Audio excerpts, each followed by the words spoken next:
Hey babies, it's me, Melanie Martinez, aka Crybaby. I love art and illustration, so thought what better than to draw my life. I may have started on The Voice, but I've come so far since then and created an album I'm really proud of. I hope this video tells you all a bit more about me and maybe even learn something new. Like, I need to eat chocolate after every meal and can shoot chocolate out of the gap between my front two teeth. Let's go! So, I was born Melanie Adele Martinez on April 28, 1995 in Baldwin, New York. As soon as I realized I could sing, I took practicing very seriously. I would lock myself in my room and wouldn't let anyone listen to me when I was rehearsing. Despite practicing by myself, the first big crowd I ever performed for was huge. It was when I auditioned on The Voice. I sang Britney Spears' Toxic and managed to progress through the competition until week 5. I never expected to get that far, and it was beyond what I'd ever dreamed of. I'm just so glad I got to express who I am as an artist on such a big stage. But it wasn't until The Voice was over that I started to really become the artist I am today.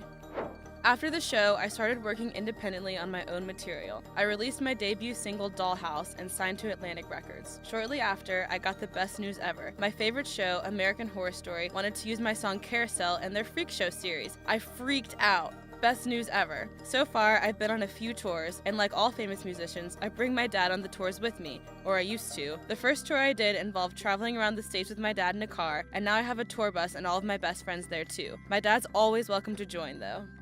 My fans are really cool, awesome people, and it's so interesting how talented they all are. There's so much fan art, which is amazing, and I love how the style and aesthetic is encouraging other people to create. Actually, there was one girl who sent me loads of fan art. I started following her on social media so I could see what sort of stuff she was making. I loved it so much, I asked her to design the storybook for my debut album. Another one of my fans found out that my favorite toy as a kid was my Barney banjo, and so brought one along to a gig. That was so sweet, and no one plays the banjo as well as Barney.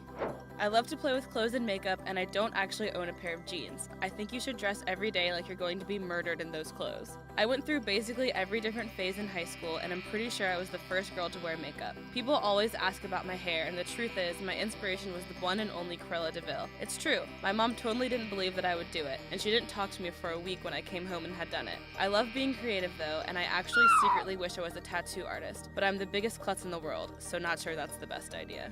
So, what's next? My goal is to have a body of work that tells a story from beginning to end, so my first album is just a start. Crybaby's story is going to keep going and going. One of my biggest dreams is to work with Tim Burton. He inspires me the most. If I had to play a movie character, it would definitely be from a Tim Burton film. It would have to be creepy. I just love him. One day, hopefully we'll work together, and then maybe I'll come back and do another Draw My Life and tell you all about that.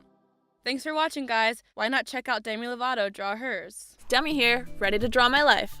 You may know some stuff about me already, especially because I write such open and honest songs, but I guess there's always more to find out.